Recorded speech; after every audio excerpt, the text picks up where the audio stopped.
Bueno, pues buenas tardes a todos, a los aquí presentes y a los que nos estáis escuchando en diferido desde casa, a través de YouTube o desde redes. Pues nada, bueno, es un placer teneros aquí a todos después de la primera jornada de la Liga de Debate y ya un poco con el curso ya en marcha, en media res, pues estamos aquí entre examen, corrección y preparación de debate, pues eh, permitiéndonos un momento para parar, vernos las caras y hablar un poquito de cómo vamos llevando el debate a lo largo del año, cómo están, pues eso, cómo han sido esta primera ronda de jornadas. Y pues eso, os invito a todos a que esto sea un momento pues eso, sobre todo de relajarse, de poner en común y de aprender mucho de lo que nos venga a contar hoy aquí José María, que José María, pues bueno, tiene una larguísima trayectoria en el mundo del debate, ha formado parte del Club de Debate de la Universidad de Alicante, ha formado parte del Club de Debate Universitario de Debate de Alicante y al Club de Debate Eternum. Bueno, pues es una persona vinculadísima a un montón de clubes y circuitos del debate aquí en la Comunidad Valenciana. Es un grandísimo profesional y en lo personal una persona maravillosa. Entonces yo espero bueno, que os ilustre un poquito y que os comente él, siendo juez interno de nuestra propia liga, cómo él ha visto a lo largo de esta primera jornada, cómo se han manejado los equipos con el formato Retor. Entonces, el título de esta sesión pues, se titula El buen uso del formato Retor. Y bueno, la idea es un poco que José María pues, nos comente un poquito, pues eso, cuáles son las claves y a sus ojos y a su criterio, pues eh, esas claves fundamentales que los equipos han de seguir para tener un buen rendimiento y un buen desempeño en los debates. Y qué cosas no se han hecho bien en esta primera ronda de debates.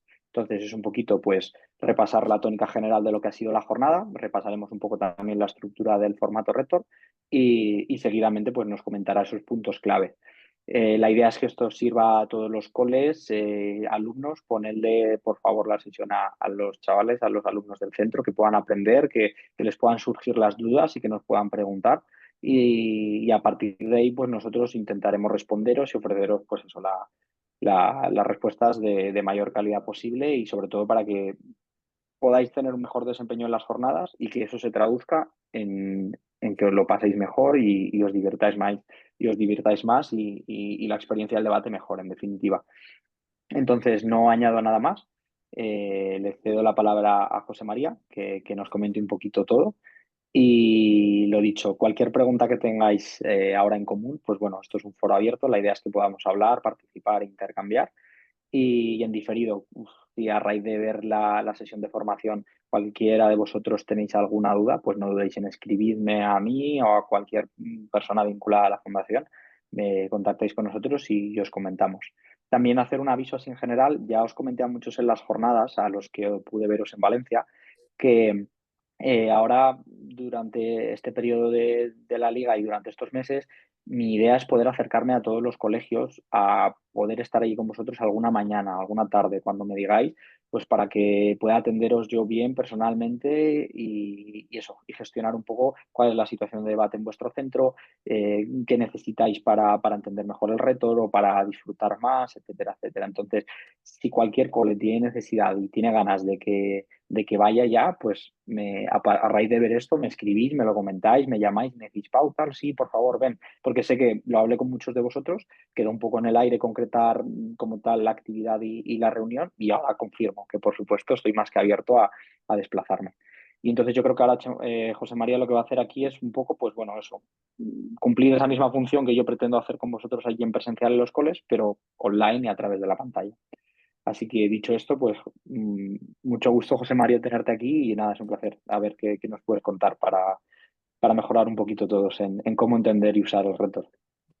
Muchas gracias, Pau. Bueno, y bienvenido a todos. Yo soy José María Fructuoso, ya me ha presentado Pau, y bueno, desde Murcia. Vengo a contar un poco y a transmitir cuál ha sido mi experiencia como juez de la primera jornada de la liga, qué han sido las cosas que he visto yo y que sobre todo cómo creo que se podía aprovechar mejor este formato retos, que para mí es un formato que precisamente lo que aporta es que sea muy versátil, que favorece la naturalidad, que favorece eso, que podamos jugar con él en las diferentes fases.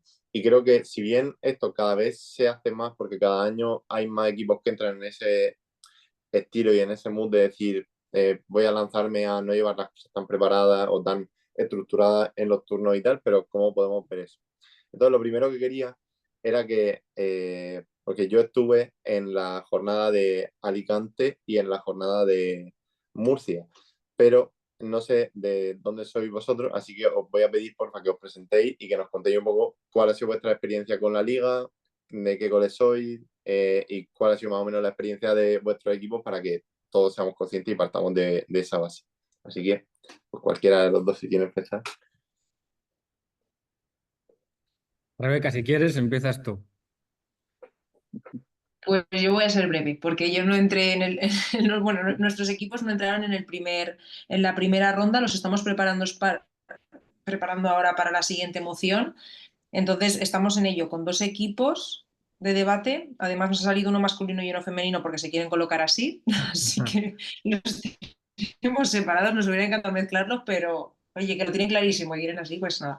Entonces, están preparando Nosotros, o sea, nuestro colegio ha participado en debate y en oratoria desde hace mucho tiempo. Es verdad que tuvimos un lapsus con el tema de la pandemia, sobre todo en la parte de debate. Oratoria sí que hemos mantenido más el contacto, pero con la pandemia y tal nos desvinculamos un poquito, hubo un poco de jaleo ahí para poder organizarnos con vosotros y ya retomamos. Nos ha costado un poquito formar equipo, pero ya lo tenemos.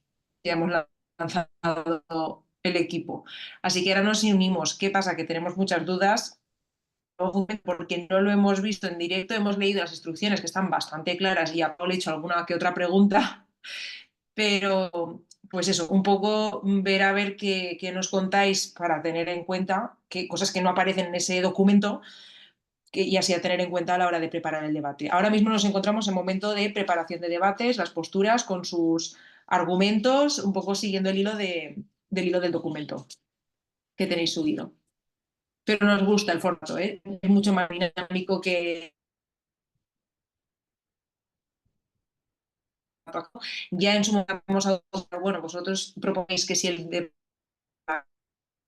o sea, ya hubo otra modalidad de debate y este la verdad es que es muy dinámico y fluye bastante bien. Nosotros ya hemos hecho alguna puesta en escena a ver qué pasaba, qué sucedía con los nuestros y empezamos a tener algo de experiencia, pero nosotros con nosotros mismos y saber muy bien cómo fluctúa. Y es verdad que el tema de los tiempos es algo que es novedoso porque, claro, con eso de que no puedes repetir el mismo, te limita lo que haya realizado el equipo anterior para tú proceder, porque claro, si el primer equipo se come el tiempo en la primera tanda, ellos a veces se ven ahí un poco de, uy, pues tengo que tirar yo de tirón todo lo que llevaba en la cabeza con argumentos, con tal, pues creo que eso al final es lo que, esa improvisación es la que es viva y la que aporta, porque realmente todos tienen que conocer todo para poder defenderlo bien, siendo, pues nada, eso es un poco mi aportación. Maristas igual, ahí Miguel tiene que decir algo más si ya ha participado en el primero.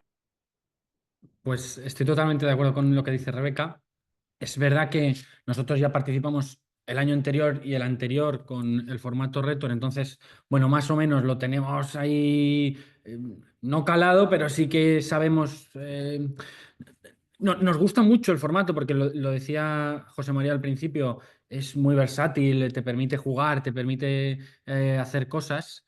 Em, y la primera jornada, claro, nos encontramos con distintos escenarios, porque nosotros llevamos 6 equipos contando, bueno, 6 equipos junior, por ejemplo. Claro, ahí hay gente que es la primera vez que se enfrenta al formato, gente que igual viene de primaria, que es un formato más académico, y entonces tiene que aprender a jugar y a cambiar cosas. Es un primer contacto. Entonces, lo que nosotros notamos es que les hace falta soltarse, que les hace falta jugar con los tiempos, que les hace falta, porque muchas veces quieren hacerlo todo del tirón, o quieren hablar ellos y ya están. Y lo chulo precisamente, creo, de este formato es poder intercambiar, ir cambiando la postura, ir, ¿no? Y eso notamos que nosotros lo hacemos poco y otros coles también lo hacen menos incluso, ¿no? Es un formato académico oculto, digamos. Eh, entonces, para nosotros el formato es genial porque nos permite la versatilidad, nos permite no estar tan encerrados, tan encorsetados, pero creo que nos hace falta a los coles en general, a todos, liberarnos de esas cadenas y, pues eso, jugar un poco más, alejarnos de los discursos totalmente preparados, improvisar un poco más, creo yo. Eso es lo que yo les he transmitido a mis chicos y lo que creo que puedo aportar así de primeras. No sé, Chema, ¿qué tal lo ves?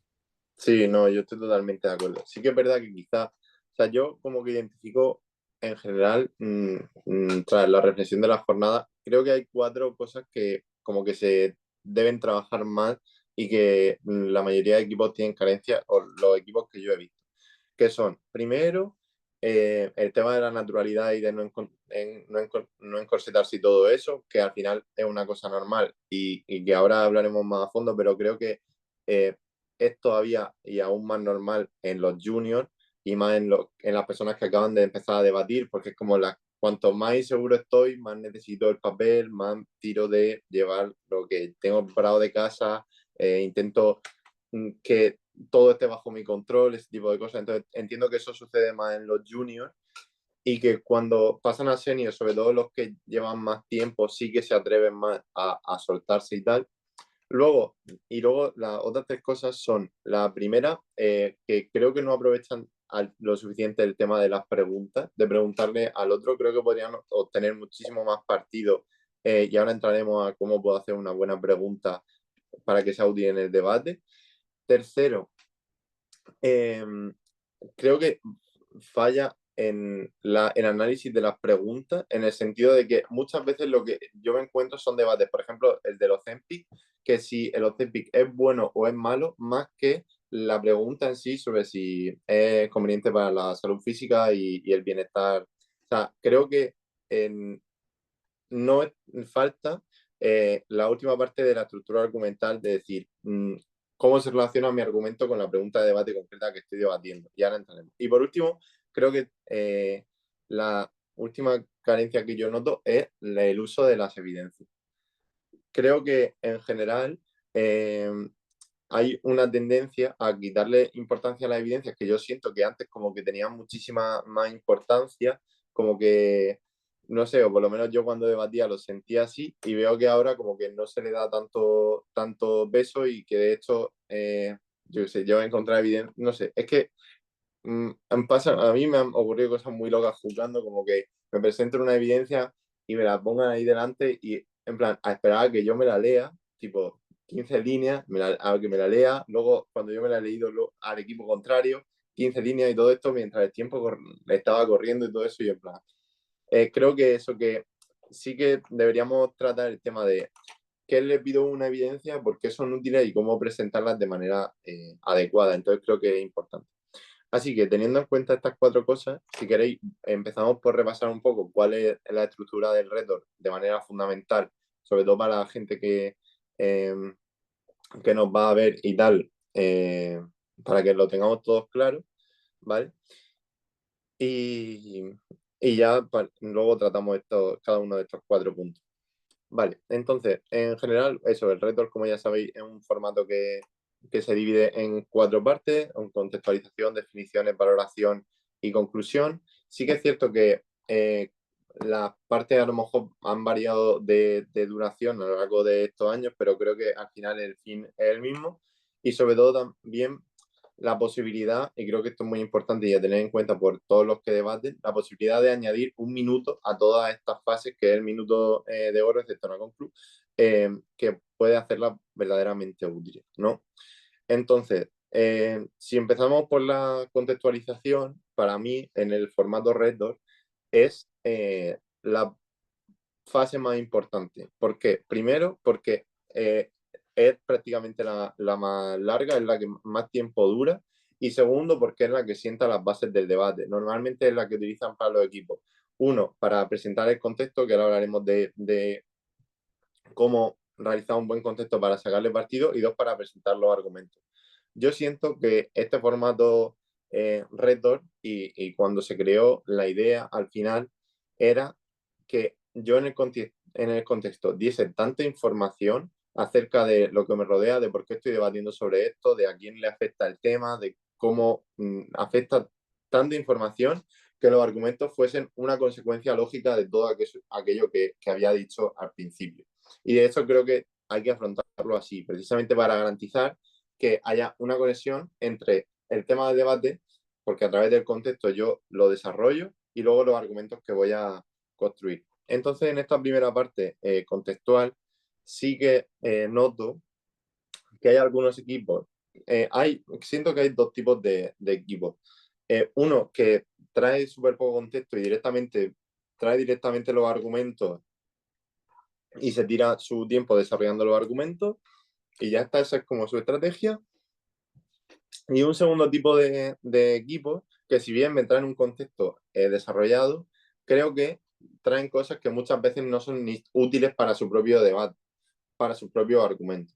Entonces yo sí lo que os diría en el turno de contextualización, yo creo que lo que hay que tener en cuenta es explicar, uno, ¿por qué estoy debatiendo sobre este tema? Que al final normalmente cuando debatemos sobre este tema es porque o bien hay un hecho pasado que nos hace reflexionar y que tiene como consecuencia que yo me plantee este debate, o normalmente que hay un problema que yo tengo que solucionar.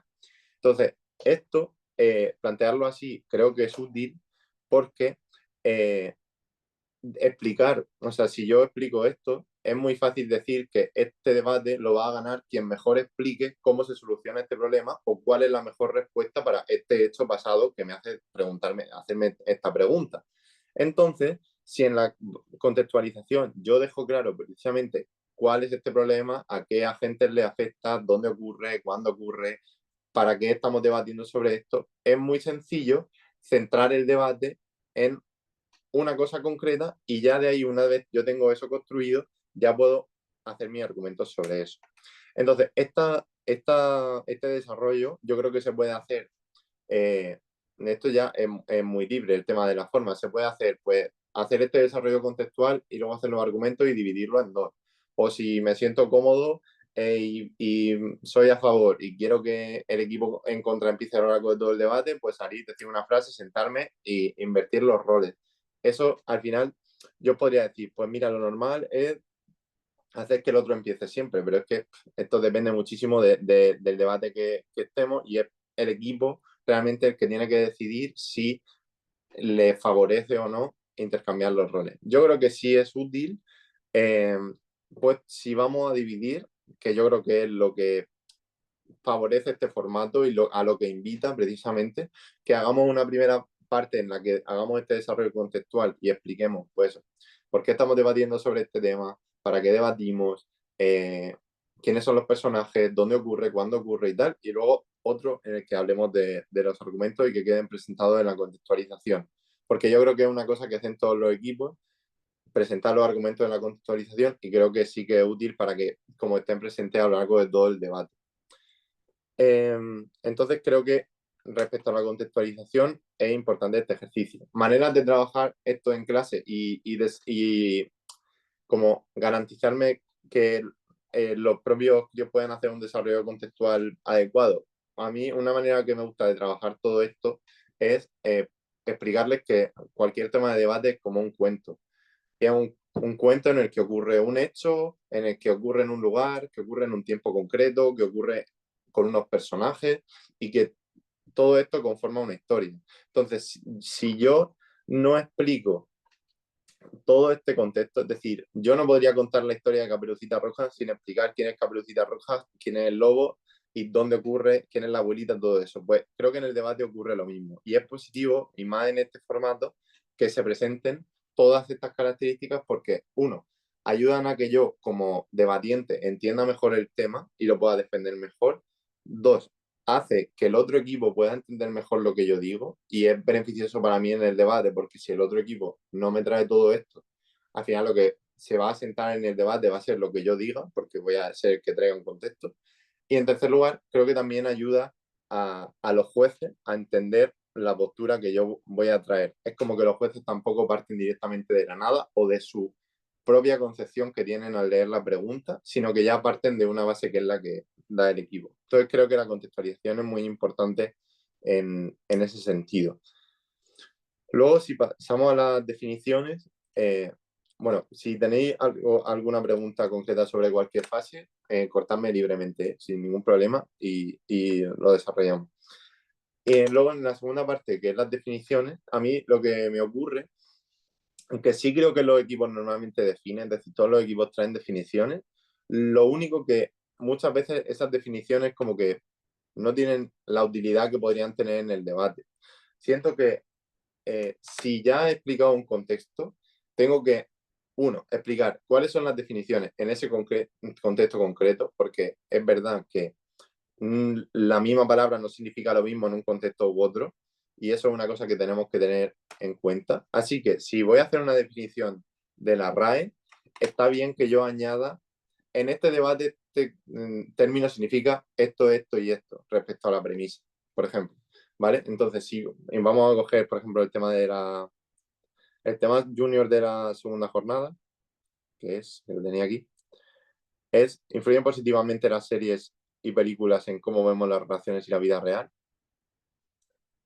Entonces, pues sí, evidentemente, si nosotros nos pusiésemos a analizar cuáles son los términos fundamentales de la premisa que tenemos que valorar, van a ser influir o positivamente, bueno, series y películas y relaciones y vida real, ¿vale? Entonces, como relaciones y vida real, creo que es importante, una vez que yo defino, pues la vida real son todos los acontecimientos que nos mandan tal. En este contexto vamos a valorar cómo las películas influyen en esto y esto de manera concreta, ¿vale? Y es importante, yo creo, que relacionar esas definiciones con la premisa que estamos debatiendo, con el objetivo de que todo esté contextualizado dentro del marco del debate. Y eso es importante. Y a la vez, creo que ya en el turno de definiciones se pueden utilizar, y ahora entraremos cuando hablemos de las preguntas, pero ya se pueden utilizar, se pueden hacer concesiones al equipo contrario y decir, mira, me parece muy bien la definición que has traído sobre series y películas, estoy de acuerdo, y si no estoy de acuerdo, refutar y explicar por qué la definición que trae el otro equipo no es la correcta y la mía sí, porque si no ocurre esto, y precisamente el turno de definiciones está para eso, si no ocurre esto, va a pasar que cada equipo va a llevar un debate paralelo totalmente diferente, que es muy difícil que choque porque cada uno se basa en una definición diferente, entonces hay que aprovechar este turno también para refutar las cosas en las que no estemos de acuerdo de las definiciones del equipo contrario, y creo que eso es importante. Vale, y sobre las definiciones, poco más. Eso, simplemente que no es tanto la definición académica y definir 8 términos o 9 términos, sino definir los términos importantes y explicar por qué o cómo se relacionan estos términos con lo que yo voy a defender a lo largo del debate. Y vale, y ya pasaríamos a la valoración y por último en la valoración, yo creo que lo importante al final es en sí la refutación y la reconstrucción. O sea, creo que si bien la valoración es un turno que se suele dividir entre diferentes debatientes, creo que sí es importante que, independientemente de que salgan 2 personas, 3 o salga una, sí que haya 2 fases diferenciadas, por así decirlo, en este turno. Primero, que haya una de refutación en la que yo explico efectivamente por qué el equipo contrario no tiene razón, sus argumentos no son válidos por las razones que yo digo, ya sea a través de los puntos de choque que hay en el debate, a través de explicar cómo los argumentos chocan entre sí y cómo el mío queda por encima, o a través de hacer refutaciones con las evidencias que traigo, como sea. Pero sí que creo que es importante hacer ese punto de decir por qué el equipo contrario no lleva razón. O sea, haciendo una valoración de sus argumentos, por qué mis argumentos tienen una valoración más positiva que los del equipo contrario, básicamente. Y en segundo lugar, creo que es importante hacer también una fase de reconstrucción y de explicar, en base a las refutaciones que ha hecho el equipo contrario y al daño que le han hecho a mi argumento, por qué esas refutaciones no son así. Explicar por qué, incluso con la refutación del equipo contrario, mi argumento sigue quedando en pie. Es decir, hacer una contrarrefutación de toda la vida, ¿vale? Pero muchas veces lo que nos pasa a los refutadores, y yo me incluyo, es que nos embalamos a refutar y empezamos a refutar 15 cosas, pero no nos paramos a decir, vale, ¿qué acaba justo de suceder antes de que yo he salido? Que precisamente hay un equipo que me ha refutado los argumentos, lo ha intentado decir.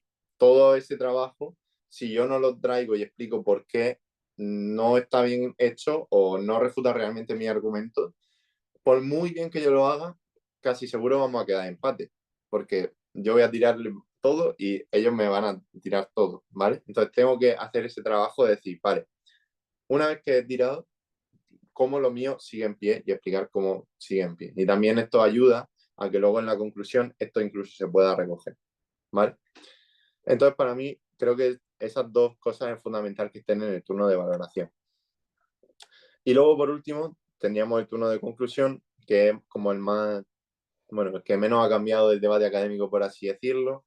Yo sí que quizá se puede incluir cosas del contexto, cosas de las definiciones, pues sí se han sido muy relevantes en el debate y si realmente han marcado el curso del mismo. Pero normalmente en lo que nos vamos a centrar va a ser o bien hacer una conclusión a través de los puntos de choque, es decir, en este debate hemos hablado sobre tres cosas, sobre la economía, sobre sociedad, sobre el medio ambiente. Unos decían esto, nosotros decíamos esto porque nosotros quedamos por encima, o bien ir argumento por argumento del otro equipo explicando cómo lo hemos refutado. Y acabar siempre, y esto es una cosa en la que yo hago mucho hincapié, porque para mí lo último que se escucha en el debate siempre tiene que decir, que ser lo que dice nuestro equipo, para que los jueces sean lo último que escuchen, para que el público sea lo último que escuche y para que en la medida de lo posible no recuerde mucho lo que ha dicho el equipo contrario, solo lo necesario para explicar mi refutación. Entonces yo creo que lo importante también, que esto sucede mucho como que se hace al revés, es que lo último sea el resumen de mi argumento. Primero yo explico cuáles han sido los argumentos del equipo contrario y cómo lo he refutado, y por último un resumen de mis argumentos, que son al final los que quedan en pie en este debate.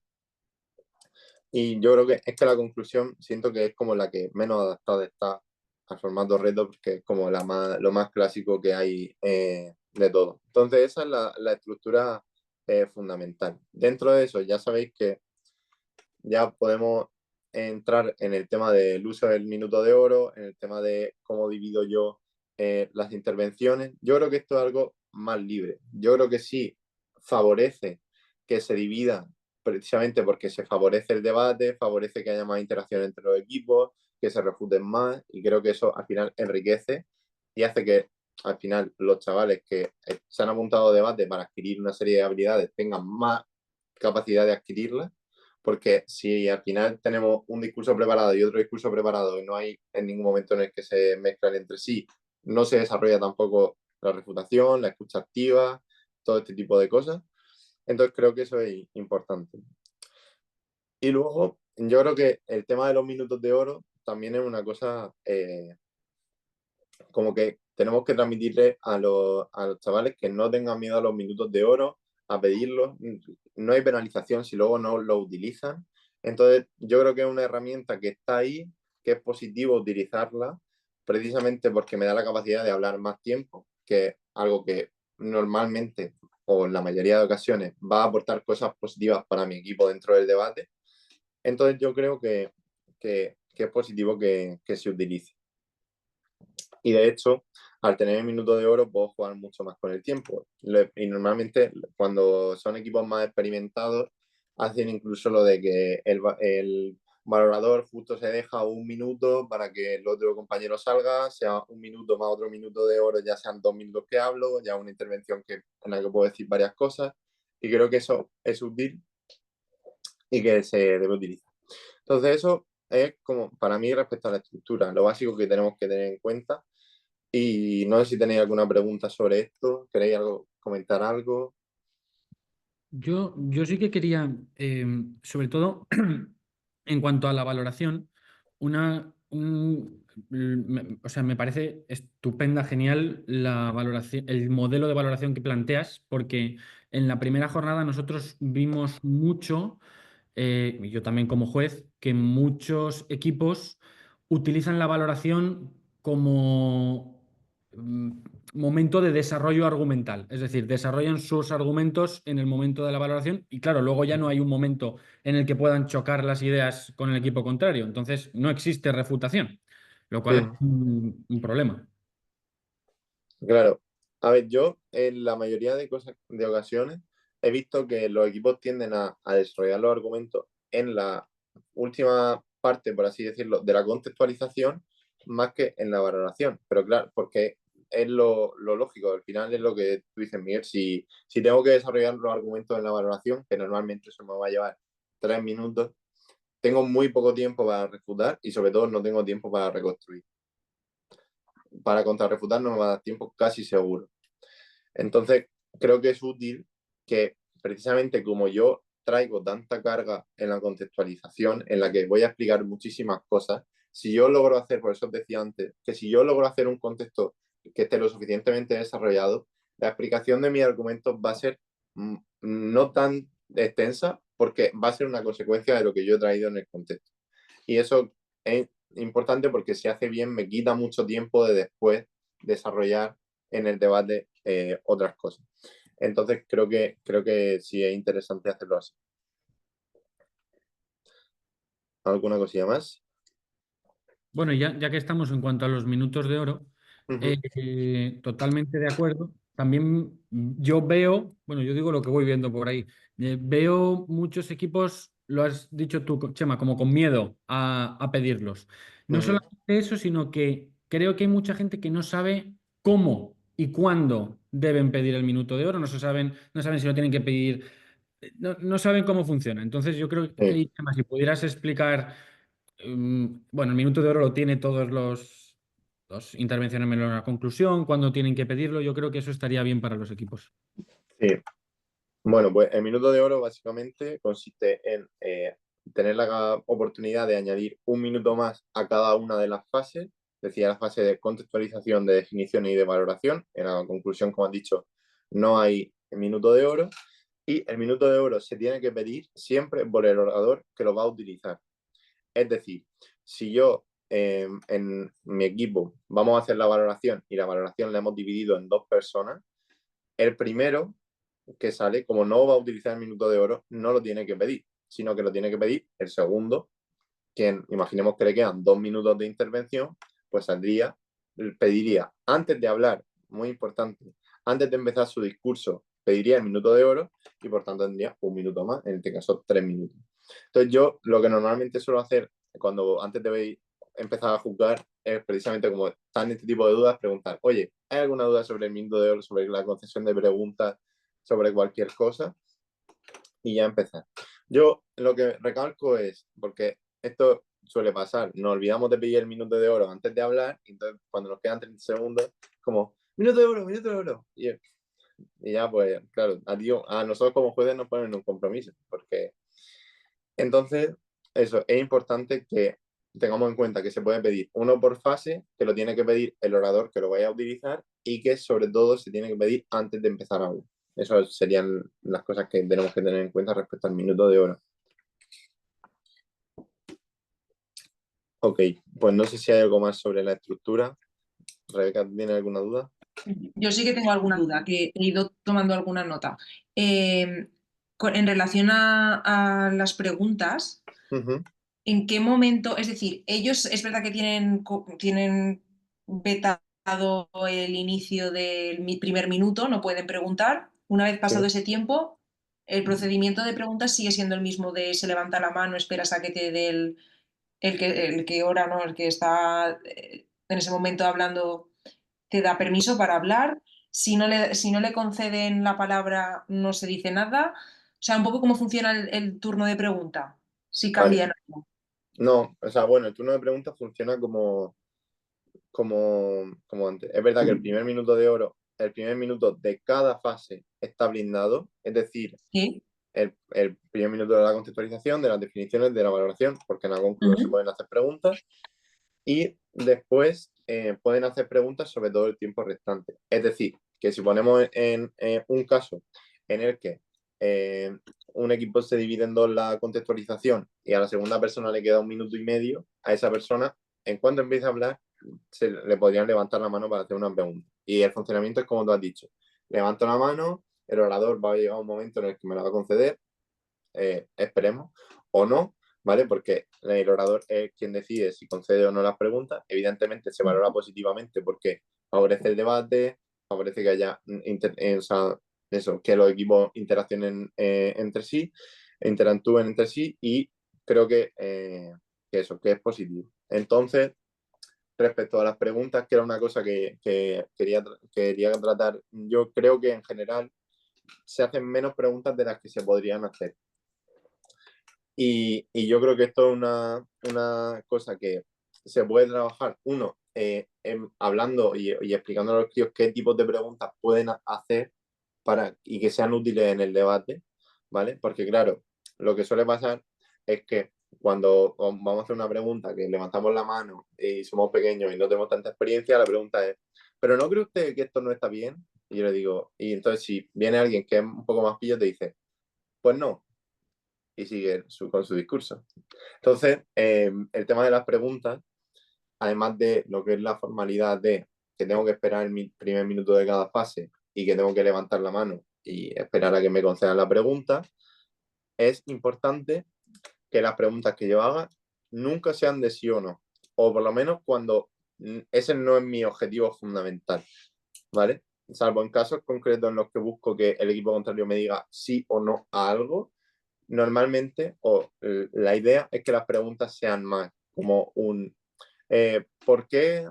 O teniendo en cuenta que esto no sé cuánta, no sé qué, ¿por qué es adecuado, por ejemplo? O teniendo en cuenta lo que ustedes han dicho, ¿qué solución plantean para bla, bla, bla? O ¿cómo van a hacer para ayudar a estas personas? O, no sé, en el tema de las modificaciones genéticas, ¿qué tipo de modificaciones genéticas van a realizar o entran dentro de este debate? Es decir, preguntas que hagan que el orador me tenga que explicar cosas, ¿vale? Porque eso es verdad que tiene dos sentidos.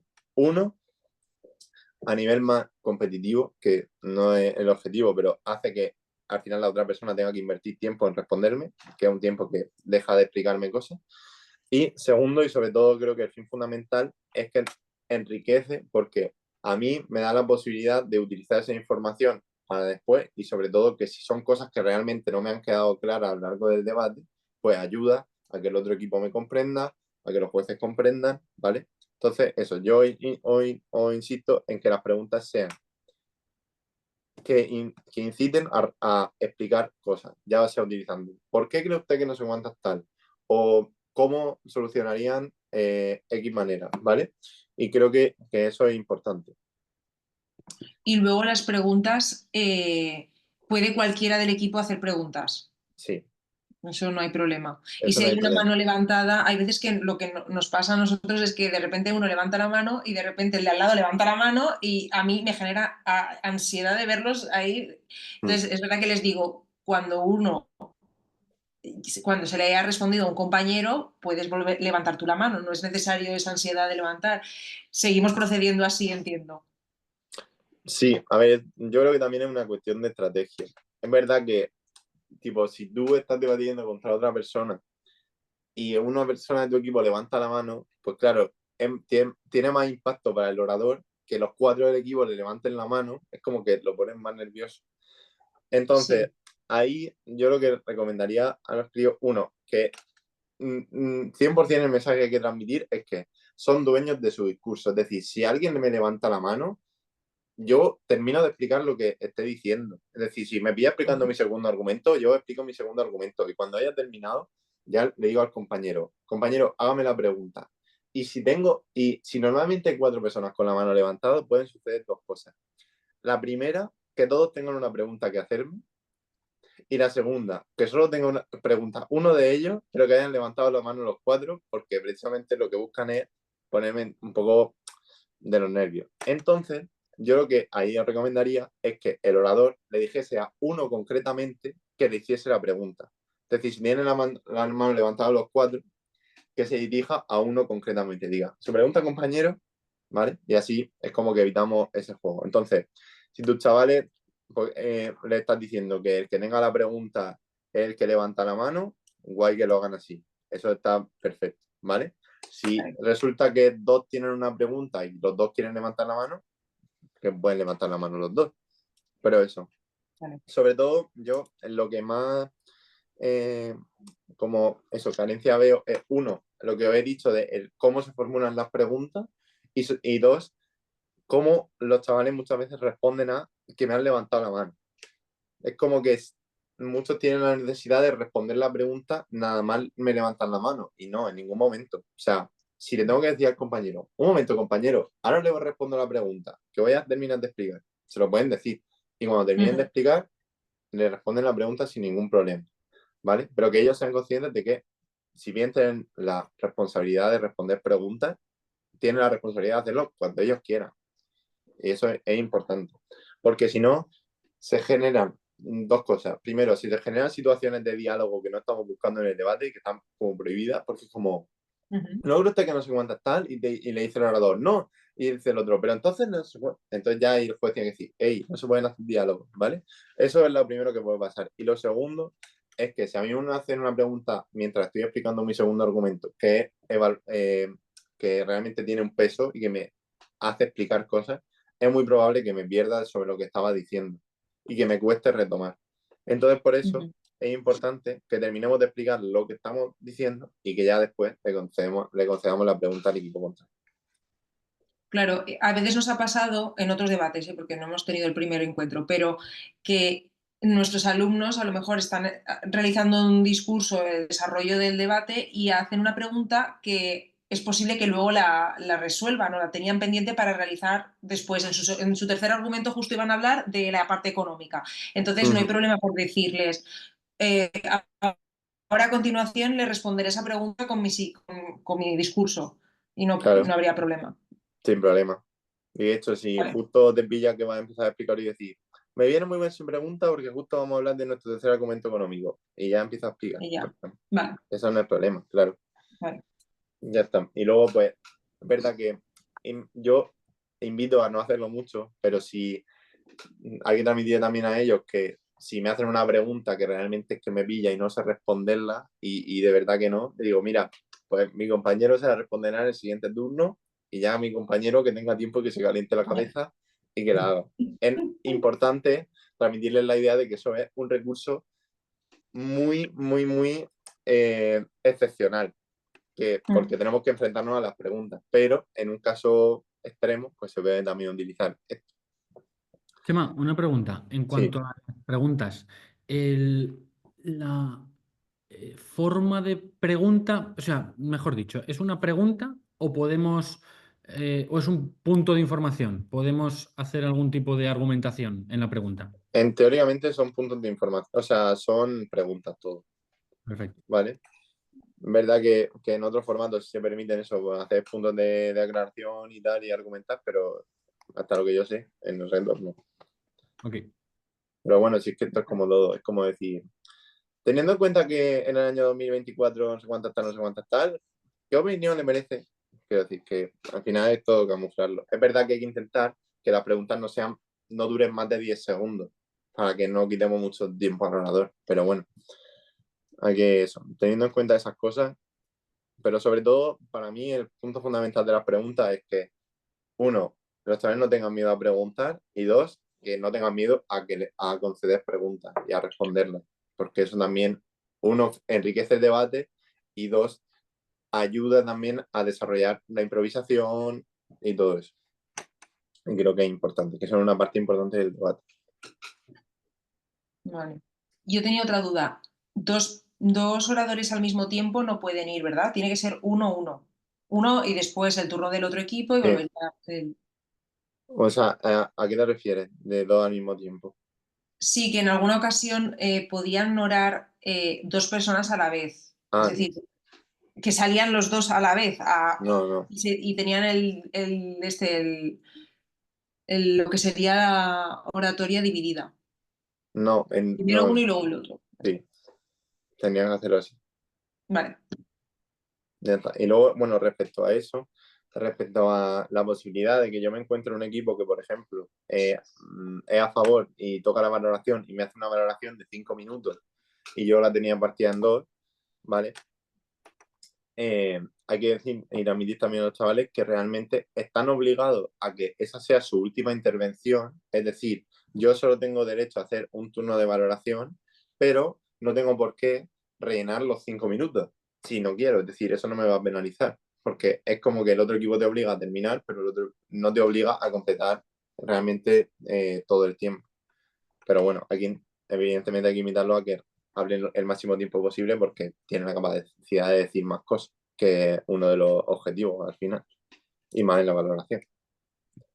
Pero Pero porque aquí con este debate, la experiencia que he tenido con mis alumnos es que si sale el debate, por ejemplo, el orador a favor, primer turno, sí, sale el segundo, por ejemplo, y él acaba con el tiempo, imagínate que él lo hace todo de tirón, obliga a que el segundo orador de a favor acabe con su discurso. sí, efectivamente. Vale, Eso es.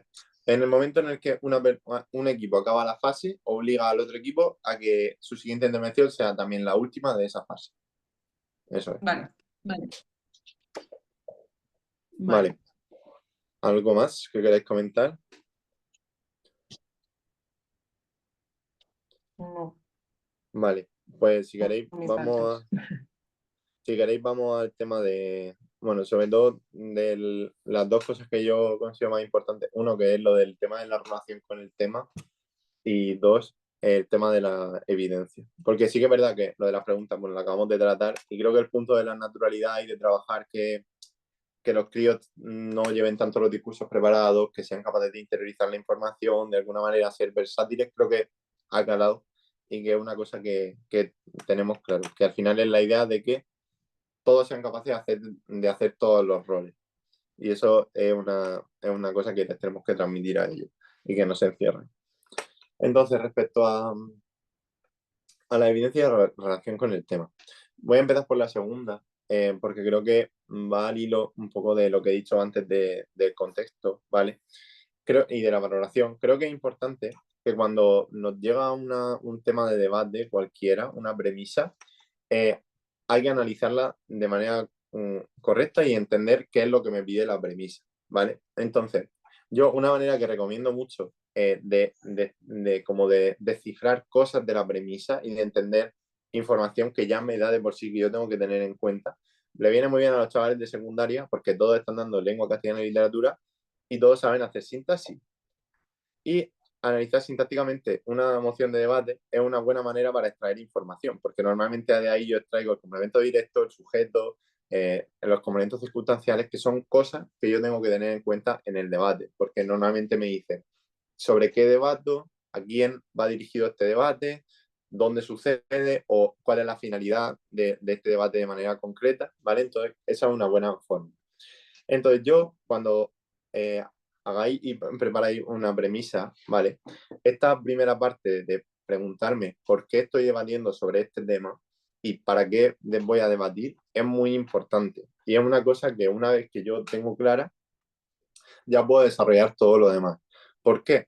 Porque si yo, o sea, si os imagináis en vuestra cabeza que un debate es un templo griego, ¿vale? Que tiene 3 columnas, que el frontón es como la tesis, que es como el mensaje que quiero transmitir, mi postura, y las columnas son los 3 argumentos.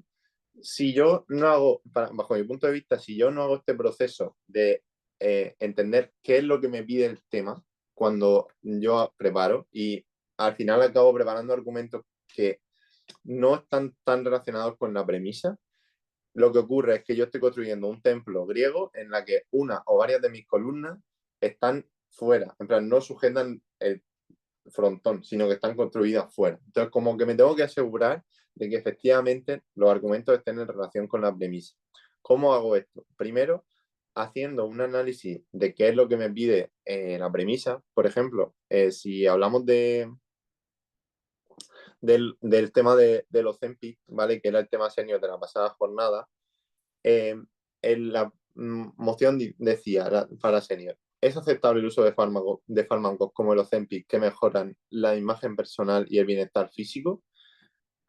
Muchos debates que yo he tenido han ido sobre si es bueno o es malo el Ozempic. No sé si es aceptable su uso, ¿vale? Entonces tengo que asegurarme que los argumentos que yo construyo responden realmente a si es aceptable o no el uso de este medicamento.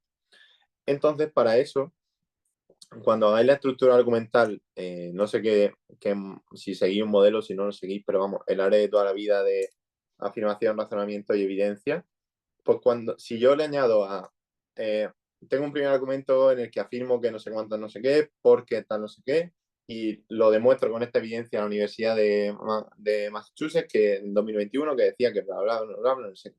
es muy importante que cerremos todos los argumentos diciendo, por lo tanto, si es aceptable o no es aceptable, ¿vale? Y simplemente esa frase y redactarla me va a ayudar a descubrir si realmente mi argumento está respondiendo a la pregunta concreta que estamos debatiendo o si está respondiendo a otra cosa, ¿vale? ¿Y por qué es útil que lo haga? Porque, primero, es muy frustrante que después de tirarme tiempo preparando un debate, venga un equipo random a decirme, no, perdona, es que tu argumento no responde a la pregunta, ¿vale? Está súper bien construido, pero no responde a la pregunta. Entonces, para que eso no ocurra, es importante que nos garanticemos que se responde a lo que me está pidiendo concreto la pregunta.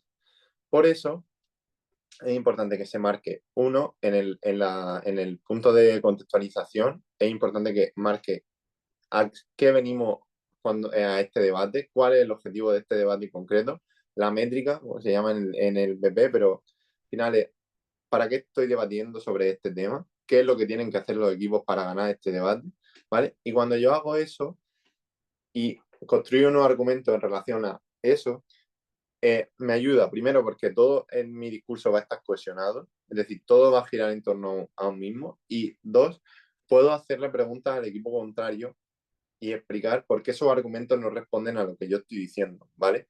Entonces, favorece también a que cada equipo no haga una lectura diferente del debate y eso, y responda y tenga argumentos diferentes, ¿no? Entonces, es muy importante que hagamos eso y simplemente trabajando la vinculación de los argumentos, cada argumento con el tema y con la tesis, ya podemos garantizar que esto suceda, ¿vale? Y que al final no acabemos debatiendo sobre si es bueno o malo cualquier cosa, sino sobre realmente lo que nos pide la premisa.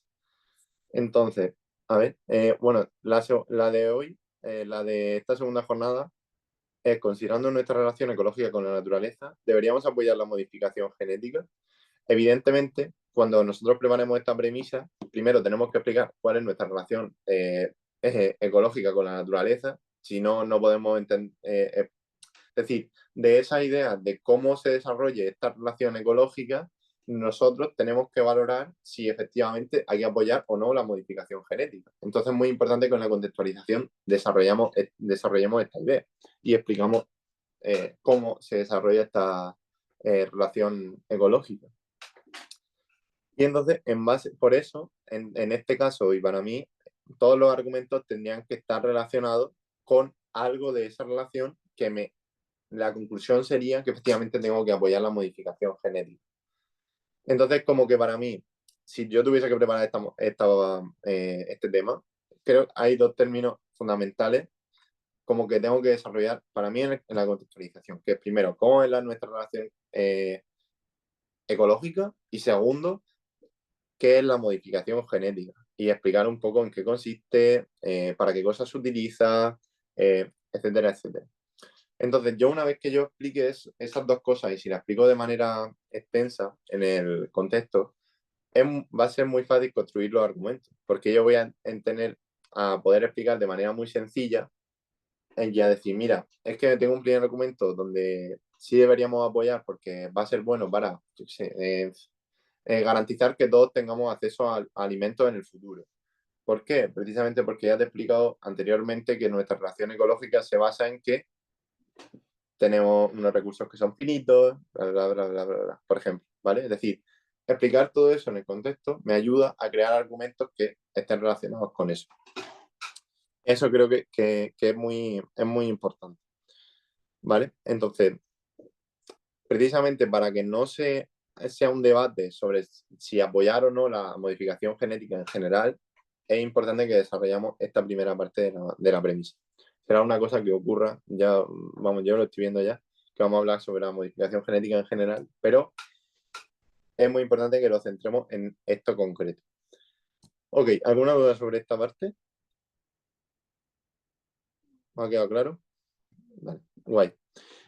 Y por último, vamos a hablar del tema de la evidencia, ¿vale? Entonces, del tema de la evidencia solo tengo que decir que yo lo que he notado es que hay como dos tendencias en general y seguramente a lo mejor vosotros no ocurre, pero yo es como lo que he visto. Primero, hay una tendencia a que los equipos directamente no usen evidencia, en plan, me traigan argumentos que son lógicos y tal, y que sean razonados, pero que no tengan un respaldo académico, por así decirlo, detrás.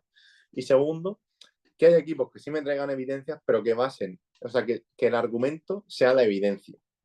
Es decir, que no tenga un desarrollo lógico y luego la evidencia sea lo que sea el respaldo, sino que directamente nuestro segundo argumento social es que un estudio, bla, bla, bla, bla, bla, bla. Entonces, para eso, yo, si me había sentido cuando he dicho lo de la estructura del ARE, estoy seguro que la segunda opción no va a pasar nunca, porque vaya a incluir de qué habla mi argumento y por qué digo que esto es así, ¿vale? Y luego voy a incluir el respaldo. Y una manera de sacarle provecho a la evidencia, ¿vale? Es una cosa que se llama el FFCC, que es como qué es lo que tengo que decir de toda evidencia. Que el FFCC es fuente, fecha, contenido y conclusión. Es decir, de qué año es, cuál es el autor, qué es concretamente lo que dice la evidencia y sobre todo, para mí lo más importante, qué significa todo esto para el debate que yo estoy haciendo. Es decir, que la Universidad de Murcia diga, no sé, que los coches de gasolina contaminan un 150 más en la producción que los eléctricos, ¿qué significa en un debate en el que estamos debatiendo sobre si todos los coches deberían ser eléctricos? ¿Vale? Por ejemplo. Es decir, ¿cuál es la conclusión de esta evidencia? Y luego, y esto respecto a cómo la explico en el debate. Siempre teniendo esto claro, porque así me garantizo de que, uno, va a haber relación con el argumento y relación con el tema, y dos, que todos los datos de la evidencia van a quedarse claros. Y luego, a la hora de presentar en sí en el debate, yo creo que tenemos que transmitirle a ellos también de que, uno, no es necesario que yo cada evidencia que saco se la dé al otro equipo y se la dé a los jueces. Mira, si se la quieren dar a los jueces, pues todavía. Pero no es una cosa necesaria en el sentido de que si hay algún juez que realmente tiene duda en un debate y la duda está en una evidencia concreta, os la va a pedir siempre, porque va a necesitar leerla para emitir su veredicto. Entonces no hace falta que se la entreguéis a menos que lo pida. Pero si queréis, no hay problema. Eso sí, yo, bajo mi punto de vista, creo que no hay que entregarle evidencia al equipo contrario, por varias razones. Bueno, y la primera y fundamental es porque en la cara de atrás de la evidencia que he impreso es muy probable que a lo mejor ponga justo lo contrario a lo que estoy diciendo. Entonces es como peligroso que se utilicen las evidencias contra mí. Entonces eso, yo creo que sí que es importante que el equipo contrario sea consciente de la evidencia y que yo se la presente y la basee un poco. Sea un estudio como que incluso no es tan relevante, ¿vale? Que yo saque un folio lleno de texto, porque es imposible que el equipo contrario se lo lea y es imposible que el juez se lo lea en el tiempo en el que yo estoy enseñándolo.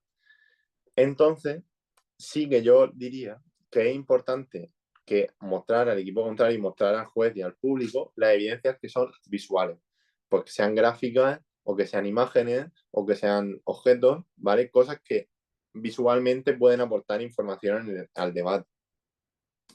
Pero no es necesario para mí que yo enseñe un estudio de 30 páginas lleno de texto. Es decir, puedo estar explicándolo y hacer, mira, tengo un primer argumento en el que afirmo que no sé cuántas con no sé cuántas y este estudio de la Universidad de Murcia dice que no sé cuántas tal, ¿vale? Pero no es necesario que la pase y que pierda tiempo enseñando en sí el discurso. Otra cosa es eso, que tenga una gráfica y sí sea interesante enseñarlo. Entonces yo creo que es importante transmitirle a ellos que las evidencias son necesarias para demostrar las cosas en el debate, es decir, que no puedo probar las cosas sin un respaldo académico detrás, ¿vale? Y creo que eso es importante decirlo. Segundo, que el tema de la FFCC creo que ayuda mucho y simplifica toda la tarea de, madre mía, ¿qué es lo que tengo que decir de toda esta evidencia? Es muy larga, bla, bla, bla, bla. Creo que esto como lo simplifica mucho.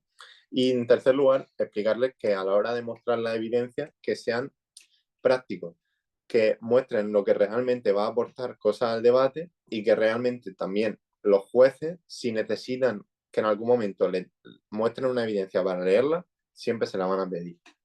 Entonces, que no es necesario que les entreguen todas las evidencias.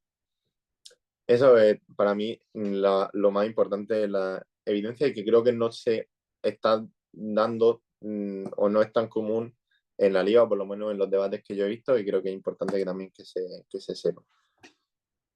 Y nada más por mi parte. Creo que he comentado las 4 partes fundamentales que era lo que quería centrarme. Así que ya abro preguntas para que... Adelante. Pregunto, ¿puedes repetir, por favor, has FFCC. dicho FFC? FFCC.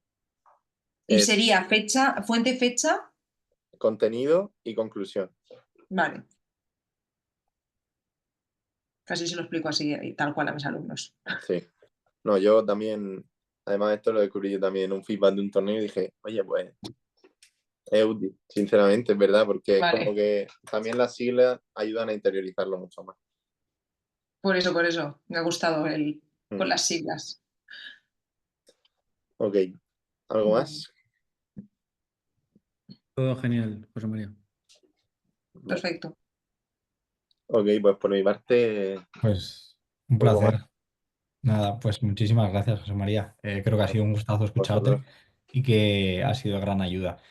Entonces, bueno, a todos los que nos estéis escuchando en general, pues bueno, espero que hayáis disfrutado la sesión y recomendadla, porque yo creo que es una sesión para que vean los alumnos íntegramente, porque es súper aclaratoria, das un montón de claves y repasas puntos esenciales, así que espero que os sirva como un buen recurso para preparar pues lo que queda de liga y los torneos venideros. O sea, que hay mucho por delante y nada, mucho trabajo que hacer. Y nada, José María nos lo ha facilitado, así que muchísimas gracias a ti por venir hoy aquí.